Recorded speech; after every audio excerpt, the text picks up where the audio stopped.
गुफा के बारे में क्या बताया कि अशोक द्वारा जो गुफा बनाया गया वो था बराबर की पहाड़ी में बनाया गया, सुदामा गुफा। अशोक का जो पोता था दशरथ, उसने एक लोमस ऋषि नाम का गुफा बनाया था, वो बराबर की पहाड़ी में था। और नागार्जुन की पहाड़ी में जो गुफा बनाया था उसका नाम था नागार्जुन गुफा। ठीक है, ये गुफा किसके लिए बनाया गया था दोनों के द्वारा? आजीविकों के निवास करने के लिए। उसके बाद अशोक स्तंभ के बारे में बात की। किसके बारे में बात की? अशोक स्तंभ के बारे में बात की। जितने भी अशोक स्तंभ है वो एकास्म होते हैं। क्या होता है? एकास्मक, मतलब मोनोलिथिक। मोनोलिथिक का मतलब एक ही चट्टान से बना हुआ, एक ही पत्थर से बना हुआ। लेकिन इसके जो ऊपर में शीर्ष वाला पोजीशन था, माथा वाला जो पोजीशन था, वो बाद में अच्छा किया गया किसी से पॉलिशदार स्तंभ को का जो केवल शीर्ष भाग है वो बाद में जोड़ा गया। ये जो पॉलिशदार स्तंभ है उसके शीर्ष भाग को किसमें जोड़ा गया था? बाद में जोड़ा गया था। किस चीज से बना होता था अशोक का स्तंभ?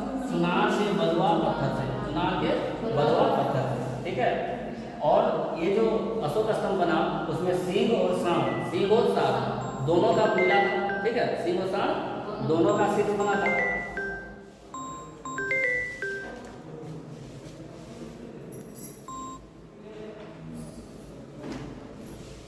सिंह और सांड दोनों का बना था। तो जो सारनाथ में अशोक स्तंभ है, कहाँ पर? सारनाथ में। इसमें शीर्ष में कौन है? सिंह है। सारनाथ के अशोक स्तंभ में शीर्ष में सिंह है। और यही हम लोगों का राष्ट्रीय चिन्ह भी है, यही हम लोगों का राष्ट्रीय चिन्ह भी है। इसके अलावा ये जो सारनाथ अशोक स्तंभ है वो कहाँ है? बनारस के पास, यूपी में है। कहाँ है? बनारस के पास, यूपी में है। और सारनाथ के बारे में और क्या फेमस चीज है कि गौतम बुद्ध ने अपना प्रथम जो प्रवचन दिया था वो सारनाथ में ही दिया था। ये नोट पॉइंट में लिखवा दिया, सारनाथ में ही गौतम बुद्ध ने अपना प्रथम प्रवचन दिया था। सांची का अशोक स्तंभ के बारे में क्या बात की है कि ये कहाँ है? सांची, रायसेन मध्य प्रदेश। और यहीं पे एक प्रमुख स्तूप भी है, वो बाद में बात करेंगे। रामपुरवा में अशोक स्तंभ है। रामपुरवा एक जगह है, कहाँ? चंपारण में। रामपुरवा कहाँ जगह है? चंपारण में, बिहार के चंपारण में है। और यहाँ पर अशोक का शिलालेख भी है। ठीक है, उसके बाद वैशाली का जो अशोक स्तंभ है वो एक विशेष अशोक स्तंभ है।